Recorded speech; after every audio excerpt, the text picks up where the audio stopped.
ஒன்றே குலம் ஒருவனே தேவன் என்ற திருமூலருடைய திருமந்திரம்தான் திராவிட முன்னேற்ற கழகத்தினுடைய கொள்கை என்று எங்கள் அண்ணா சொன்னார். அவருடைய தம்பியாக இருக்கிற எங்கள் தலைவர் கலைஞர் சொன்னார், ஆண்டவனை நான் ஏற்றுக்கொள்கிறனா ஏற்றுக்கொள்ளவில்லையோ என்பது முக்கியமில்லை, நான் என்னை ஆண்டவன் ஏற்றுக்கொள்கிற விதத்தில் நான் நடந்து கொள்கிறனா என்பதுதான் முக்கியம் என்று சொன்னார். அதே போல நம்மளுடைய சொன்னார். ஆகவே ஆண்டவன் எங்களை ஏற்றுக்கொண்டிருக்கிறார். பழனியிலே நடைபெற்ற முருகன் பக்தர்கள் மாநாட்டிலே எங்கள் தலைவர் அவர்கள் நடத்திய பிறகு அந்த பழனி முருகன் நாங்கள் நடத்திய மாநாட்டை ஏற்றுக்கொண்டிருக்கிறார்.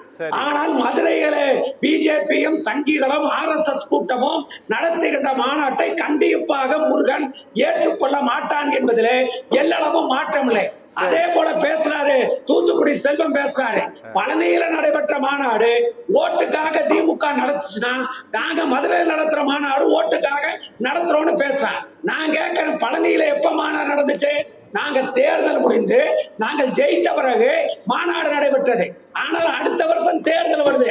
இப்ப நீங்க மாநாடு நடத்துறீங்கன்னா எண்ணத்துக்கு நடத்துறீங்க, இந்துக்கள் ஓட்டை பெற்றுவிடலாம் என்கிற எண்ணத்திலே நீங்கள் மாநாடு நடத்தி கொண்டிருக்கிறீர்கள். அதே போல செல்வத்துக்கு நான் அடக்கத்தோடு சொல்லுகிறேன், கோயில் சொத்துக்கு ஆசைப்படுகிறவன் திமுக காரன் இல்ல.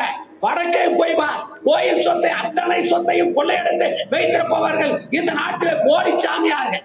அந்த போலி சாமியார்கள் இருக்கிற வடநாட்டு கும்பல் இந்த தமிழ்நாட்டை ஆக்கிரமித்து விடக்கூடாது, தமிழ்நாட்டில் இருக்கிற செல்வங்கள் பறிபோய் விடக்கூடாது என்பதற்காக தான் திமுக பாடுபட்டுக் கொண்டிருக்கிறது.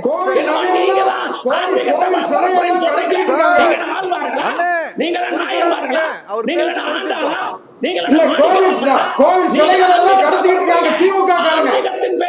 அயோக்கியத்தனத்தை தமிழ்நாட்டில் பண்ணவதற்கு நீங்கள் தயாராக இருப்பதனால் தான் உங்களை நாங்கள்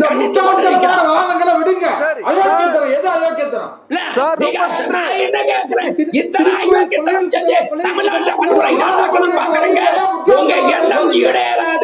ஈடேறுவதற்கு நாங்கள் விட மாட்டோம். இது தமிழ்நாடு தாய் பிள்ளைகளாக இருக்கிற மாநாடு, மதச்சார்பில் உள்ள நாடு. மதவெறியர்களுக்கு இடமில்லை, பிஜேபிக்கு இடமில்லை, சங்கி கூட்டங்களுக்கு தமிழ்நாட்டில் இடமில்லை என்பதை 2020